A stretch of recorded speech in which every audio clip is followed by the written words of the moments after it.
JSGC here, back again for another Manchester City video, where today we're going to be having a look at Manchester City's squad and some potential starting 11s that City could go with ahead of the 2025-26 season. This is a video request, so much appreciated to you guys that have requested and asked for this video. I said I'll see what I can do, so yeah. Here we are. If you've got any more video requests and videos you'd like to see me do, then just let me know in the comments below. But don't forget, if you are enjoying the content, then do subscribe. It is free. Social media links there in the description as well if you want to go and follow me on my X, Instagram and TikTok. Email also in the description too if you want to hit me up for any sponsorships for any videos or any general business inquiries. Don't forget to leave a thumbs up on today's video and do get your thoughts in the comments below, including who do you think is Manchester City's strongest starting 11. So, we're going to have a look first at what potentially could be Manchester City's strongest starting 11 ahead of the upcoming season. It's quite difficult to be able to predict about what Manchester City are going to be looking for in terms of both the style of play and also the formation. So style of play, we know that under Pep Guardiola, Manchester City are going to want to move the ball around, distribute the ball well, quick 1-2 passes, looking for the high press, looking to try pin the opposition in, limit the opportunities created for the opposition, and look to maximise the potential opportunities that City have in front of goal is normally Manchester City's approach. But since we've brought in some new coaches, I'm not entirely sure about if there could be a little maybe change in that style of play about Manchester City, maybe wanting to tighten up a little bit at the back. Manchester City maybe wanting to be targeting towards maybe being a little more physical and a little bit more direct. I mean, the fact that we managed to poach in a couple of staff from Liverpool to target the set pieces, I think is a real good bit of business. And of course we've got Pep Reijnders, former assistant under Jurgen Klopp, helping to manage under Manchester City. That I'm just wondering maybe if we might just see a little bit of Jurgen Klopp's very high pressing style of play being applied to Manchester City, and Pep Guardiola just looking to try and tinker a little bit of his philosophy to help Manchester City to get back to the top of the game. So that could be an instance that City are looking for, and there's always a potential of formation changes. So the way I'm going to do this video is I'm just kind of going to stick to a traditional formation, which will be 4 at the back, 3 in midfield and 3 in attack. I think is the easiest way to go about this. So going to start off by having a look at Manchester City's potential strongest 11, which already confirmed is going to be Ederson in goal. He's going to be Manchester City's starting number 1 first choice goalkeeper. Of course, everything's pending on what does happen for the remainder of this transfer window. I'm expecting the high-quality young players like Claudio Echeverri, Vitor, Sverre, Nypan, all to head out on loan. What's going to happen with the first-team players, I'm not entirely sure. We're waiting on clarification of these loan transfers and permanent transfers to happen, but until that does happen, these players are part of the Manchester City squad, and as was discussing in my live stream the other day, of course, that Manchester City do have the potential of homegrown players being added to the squad rather than non-homegrown players, where City do need to sort out some player sales. So I'm just looking at what we're dealing with right now. So Ederson in goal, back 4, it looks like it's going to be Matheus Nunes as Manchester City's starting right back, with Rico Lewis providing the additional support, of course, the rotated option for Manchester City on that right hand side. Having a look at the defence in terms of centre-backs, Ruben Diaz and Josko Gvardiol starting as Manchester City's 2 centre-backs, with new signing Rayan Ait-Nouri starting on that left-hand side. And I'm really excited to see his link-up play with Jeremy Doku, which I thought looked really good, really sharp and really fresh during the Club World Cup. So I'm excited to see more of that link-up play. I'm quite excited actually to see potential link-up play between the likes of Matheus Nunes, Phil Foden, Rayan, Cherki, potentially Bernardo Silva if he does end up starting, and having a look at that right hand side and seeing what it's going to look like for Manchester City, because it's going to be interesting about City seeing Phil Foden, which I presume they're going to want to try and utilise and get the very best out of him this season. And they're going to be playing him at the top of Manchester City's midfield. Are they going to see him more as an attacker and therefore play him out wide? Is he going to be supporting the striker? What's going to be happening? So that'll be really interesting, and more so than anything else, I'll find it interesting to see what the link up play is like with the likes of Nunes, Bernardo, Foden, Rayan, Cherki, Savinho if he ends up starting as well. So yeah, that's interesting, and also I feel like Savinho's in for a really big season here for Manchester City because, into the big second season, can't really judge new signings until they've had a good 2 seasons under Pep Guardiola, so it'll be interesting to see how that does work. Now, I'm really excited about that potential double pivot in midfield from Manchester City. Rodri coming back to full fitness, which would be fantastic. I'm not expecting that to happen for weeks, maybe even months, so I reckon we're probably looking at maybe 10 to 12 weeks before we're going to see Rodri probably nearing in on full fitness once more and giving him a maximum opportunity to get back up to full fitness, because when you injure your ACL, it's normally 12 months before you're up and rolling about. Well, we're 11 months in, so there's going to be a recovery time for Rodri, but I'm looking towards the latter parts of the season. If City choose not to do any business in January, then for me, if I'm looking at City's strongest midfield, for me it would have Rodri in there. I'd have Tijjani, Reijnders, and depending on the opposition, if you wanted more midfield control, you could potentially move Foden out wide and take one of Doku or Cherki out, or take Foden out and put in someone like a Bernardo Silva or a Nico Gonzalez, for example. But I've gone with Rodri, Tijjani, Reijnders, Phil Foden as the midfield three for City. I've gone with Rayan, Cherki. I'm looking forward to seeing what he can do for Manchester City on the right wing, Jeremy Doku on the left wing, and Erling Haaland starting up top. And I look at that team and I'm thinking weakness for me, in particular in defence on that right hand side for Manchester City. The midfield looks like it's got plenty of control in there. I think if City can find some good link-up plays, in particular on that left-hand side, and they can find a better connection between Jeremy Doku and Erling Haaland, then in particular there could be the potential of a lot of goals. So I'm looking towards that attack, and I'm wanting Erling Haaland to be getting them goals once more for Manchester City. So he's going to need the service, and he's going to need the likes of Rayan, Cherki, Savinho, Jeremy Doku all firing on all cylinders, and that's what I was calling for last season about our wide players and our attackers getting more goals and grabbing more assists, and that's what we've got to be targeting towards, I'm sure, for the upcoming season. Now, having a look then, so if that's City's first choice, what's the backup options looking like for Manchester City? So having a look at City's potential second 11 here, and again, I still think it's quite strong. There's some areas for weakness, but still overall a pretty strong squad. New signing James Trafford in goal. I'm sure he'll have eyes on trying to be Man City's #1 goalkeeper heading into the start of next season. Looking at Manchester City's back four, I could have gone with John Stones. He's injury prone, so he's not made the squad. We all know that Akanji would get given the nod, so I put him on the right hand side, and I put Khusanov and Ake as City's two centre backs. Could be the potential of Khusanov being used on the right hand side in particular, with his ability to get back, and obviously his pace would be a real good like-for-like Kyle Walker replacement when we're looking at a right-sided centre-back. He's not been utilised as a right-back, and that might be something we may see in pre-season. It might have been used in Man City's pre-season friendly that we had against Preston North End yesterday behind closed doors. We don't know what the starting 11 was like. It wasn't broadcast, so we don't know too many details.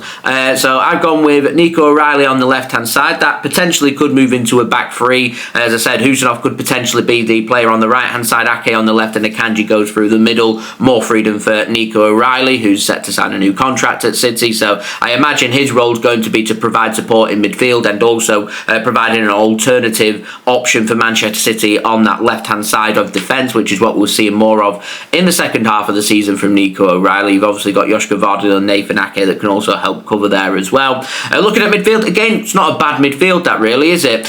Nico Gonzalez, Matheus Kovacic, Bernardo Silva, Ilkay Gundogan, the man that's missing out, because I regard Ilkay Gundogan, if there is to be a first team non-homegrown player, I think he's probably the most likely to leave City this summer. So I gave the nod here to both Gonzalez, Bernardo Silva, and also Matheus Kovacic. Savinho on one side, Oscar Bob on the other. Oscar Bob does tend to be either used as the striker or play on the right hand side, so you could alternate that attacking front three. Marmoush could drift over to the left hand side. It's something that we've seen, and Bob gets given the nod through the middle. It could be a case where you see Savinho drift to the left hand side, which is not something we've seen too often, and Oscar Bob goes on the right hand side. But Oscar Bob squad now back up to full fitness, and a player, in my opinion, that certainly could be utilised. And I do also think that Omar Marmoush, very unlucky to miss out on my starting 11. I mean, he could potentially sit behind the striker Erling Haaland, but it all depends on which teams we're taking on. If we're going to have a team that's going to put a low block in and they've not got many quick attacking players, so they're not going to provide much of an attacking threat, and it's all about breaking a team down, then you can go with the additional attacker and go with the additional striker and go with Omar Marmoush and potentially take out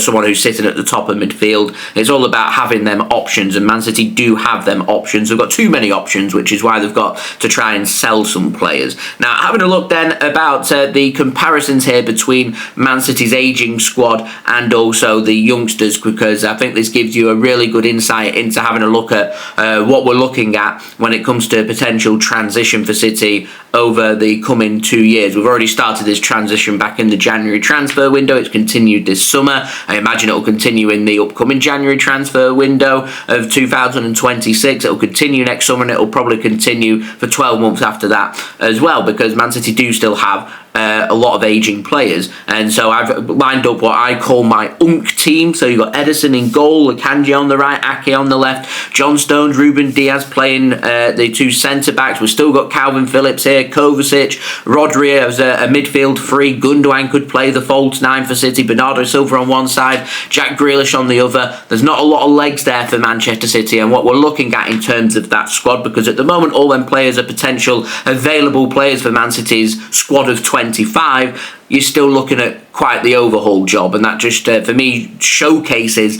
about the level of transition that Manchester City are looking at. I think we're looking here at a lot of these players. We know Ederson's probably not going to be here in the next 12 months. Akanji's probably not going to be here in the next 24 months. John Stones' contract up at the end of the season. Ruben Diaz getting no younger. Nathan Ake, I think, has got a couple of years left on his contract. Same with Matheus Kovacic. Calvin Phillips is not a player that's wanted. Rodri's in the last 2 years of his contract. We need to get that sorted as a priority. Bernardo Silva's contract is up. We want to sell Jack Grealish, and Gundogan's contract is up next summer as well. So that's the level of transition that we're looking at here. And I reckon of that team that I've got on the screen, you're looking here at the potential of maybe 5, 6, even 7 of them players not being part of Manchester City's squad in the next 12 months. So that's a huge overhaul job that's still left to be done, and I still feel like there's maybe a little bit of business that City could get done to sort that out in this window, in particular sorting out Calvin Phillips, Jack Grealish, Ilkay Gundogan's future, and getting that identified, so next year's transition isn't as big of an overhaul job, and you'd just be looking at the likes of players' contracts who are up. So Ederson, John Stones, Bernardo Silva. What's life looking like once they've left Manchester City? What do you want to do with the likes of Manuel Akanji and Matheus Kovacic? Is Nathan Ake still going to be injury prone? What's happening with regards to that? So we need clarity on that. And to be honest, I'm looking at them players. I'd like Ruben Diaz to stay. We've certainly got to get Rodri onto a new contract. Everybody else, though, I reckon certainly in the next 2 to 3 years, none of them players are going to be at Manchester City other than, I hope, Ruben Diaz and Rodri, but I don't know what the next 2 or 3 years are going to look like. So I thought that was a real good way of just showcasing what life's going to look like for Manchester City, potentially, when it comes to our ageing old players who are very much still part of the Manchester City squad. But alternatively, we do have a very youthful team, and I think it's just about finding that right balance in our games and playing players who are going to suit playing against certain opposition. So if we're going to have a team that's going to be doing a lot of running, and you're needing more youthful players who have got a good 90 minutes in their legs, then obviously we're looking at a younger starting 11, like James Trafford in goal, Rico Lewis on the right-hand side, Nico O'Reilly on the left-hand side,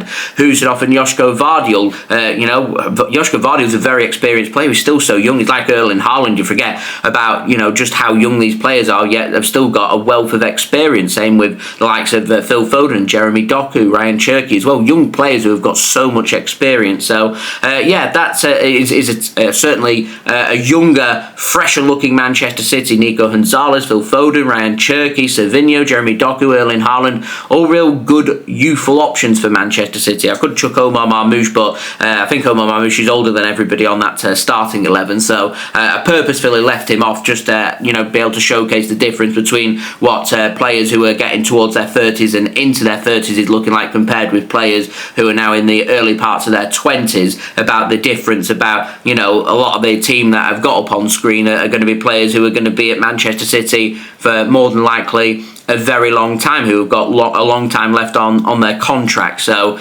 it's just a good way to showcase about the stark contrast between aging players and younger players and what life's going to look like for Manchester City in the next 2 to 3 years. And it's finding that right balance, and it's ensuring that these younger players are being given their opportunity, that there is plenty of minutes and plenty of development opportunities for the likes of James Trafford, who's just signed for us, for Khusanov, for Nico O'Reilly, for the likes of Rayan, Cherki, Rico Lewis as well, that they're getting the regular minutes to continue their development, because otherwise you're just going to end up with a lot of high quality players being severely underutilised, whilst you've got players who aren't going to be here in the next year or two being given their opportunities and being overran by other teams who are giving high quality young players their opportunities to develop, and obviously turning in huge profits on these players who they're selling on, or they're ending up pushing their way up the league, and you end up with a lot of competition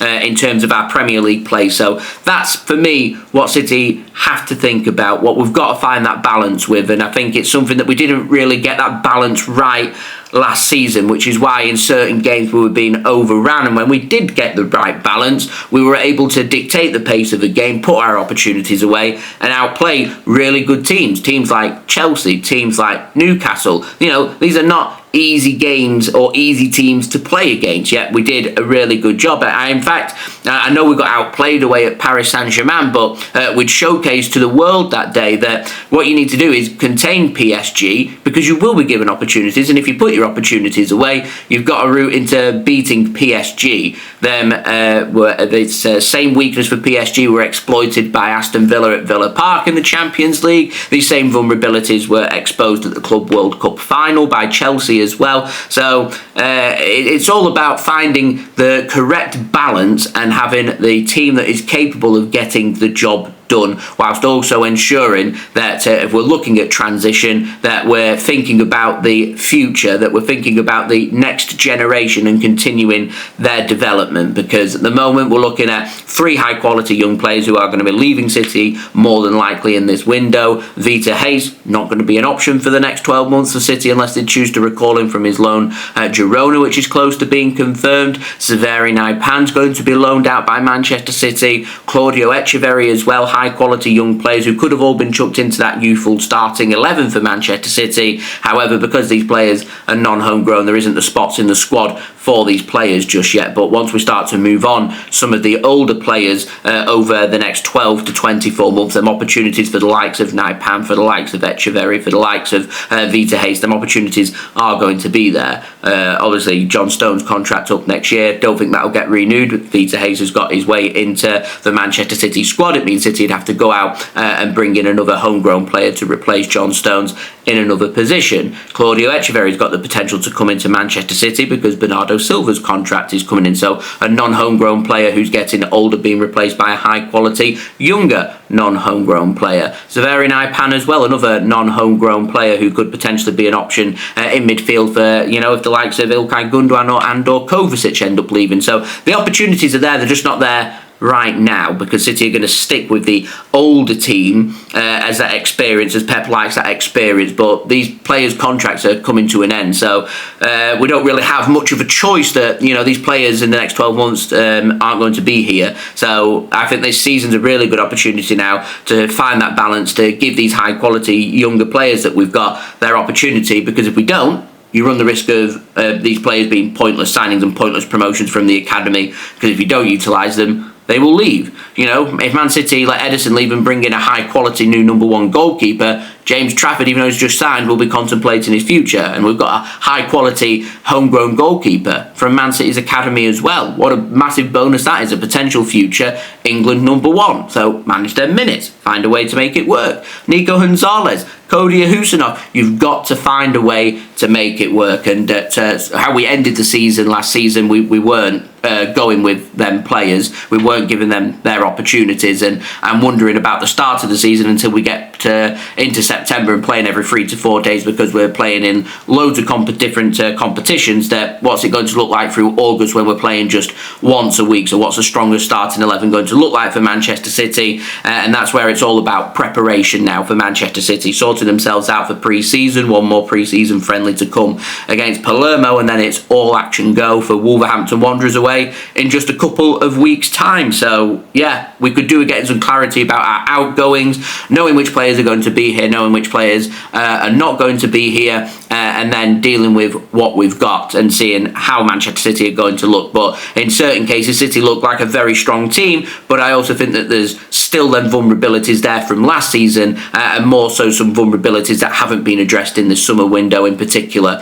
on that right hand side, both for right wing and also right back as well. But that may just be for City to focus on at another time, because you can't do a whole transition in one summer window. You're not going to let 15, 16, 17 players leave and bring in 15, 16, 17 different players, because that's going to take forever to be able to embed them in, and that's just not how things are going to work, and that's how things go wrong very quickly. So it's all about managing your expectations and managing what with what you're dealing with, and getting the very best out of that current crop of players. And Pep Guardiola normally very good at that, and I'm hoping that we can still find a way, if we can keep our players injury free, that we can go out and have a tremendously successful season. And by successful season, I mean making some good progress once more in the Champions League, having a good run in the Champions League. It'd be nice to get to the latter stages once more. I'm talking semi-finals, final, even going on and winning it. But I think with the current crop of squad that we've got, I do have my doubts about City being able to achieve that ambition. And same in the Premier League as well. Are we capable of being able to pull out results against Arsenal away, where we were absolutely battered by them? Was it back in February? Liverpool made us look really ordinary when we played them back in February as well. Have we bridged them gaps? Have we found a way now to be able to compete with the likes of Arsenal and Liverpool at the very top end and try and win our Premier League crown back? Is that going to happen? Well, whilst we're continuing to transition, I would say that I'd be looking at some minimum expectations, and my minimum expectation is I don't want another trophyless season. So I'd like for us to be taking the domestic cup competition seriously. I don't want us struggling in the Champions League and not reaching the last 16. I want us to get to the latter stages, and I want us to be pushing the likes of Arsenal and Liverpool all the way when it comes to a potential Premier League race. And if we can get right to the top end, then that would be brilliant. I'm not suggesting that City are going to be able to topple Liverpool in the upcoming season. They're capable, most certainly capable of doing that. My expectation is, though, with Liverpool's window that they've had, that if they're continuing to build on their success, then it's important that we can bridge that gap, that we're in a good position in 12 months' time to continue our transition. That, as I said, when we get to like 2 years down the line into the transition, we know what the full transition looks like, and then we know what we're dealing with in terms of our next generation of City players, and obviously looking towards trying to break more records and getting to the top end of English football and European football. And it's a roller coaster of a journey, so we'll see. And of course, for the upcoming season, they're expecting the verdict on the 115 charges for Manchester City. I've heard some rumours going around that that may happen during the second international break, so we're looking maybe around October time, early to middle of October, which could have some implications on City's Premier League season. We'll see what the verdict does happen. But yeah, lots of rumours floating around about Man City being found innocent. There's other rumours floating around saying that City are going to, have the book thrown at them. So, as I said, roller coaster ride, and we'll see what the upcoming season does look like. But a good crop of players that City have got. It's all about getting the best out of them, managing the expectations, managing their minutes, and ensuring that over the next 12 months that City are looking pretty solid, and that includes giving the younger players their opportunities to develop, rather than just giving their minutes to the older players who might not necessarily be here in the next 12 months, who maybe in some cases their heads have just started to be turned by, they know the futures aren't at Manchester City, so they start focusing on what their next chapter looks like, which is only natural as human beings. So yeah, they're my thoughts. That's the squad that we're dealing with. As I said, get in the comments below about what your thoughts are, guys, about City's strongest starting 11. As I've mentioned on my streams before, think about City are in the Champions League semi-final, second leg. It's 0-0 from the first leg, where, we've got a game at the Etihad Stadium, must-win game to get to the Champions League final. What's the strongest starting 11 out of City's players that they've got right now? Who are you going with? What formation? Do let me know in the comments below. Don't forget to leave a thumbs up as well on the video. Don't forget to subscribe if you're new around here. Press that red button, press the bell, and put your push notifications on. Also, don't forget social media links are in the description if you want to go and follow me on my X, Instagram, and TikTok. Email also in the description too if you want to hit me up for any sponsorships or any videos or any general business inquiries. And I'll see you all real soon for the next one. So I've been JSGC. Thank you everyone for watching. Hope everyone is safe and well. Remember, if you've got any video recommendations, get them in the comments, and I'll see you soon. Peace. Ciao for now.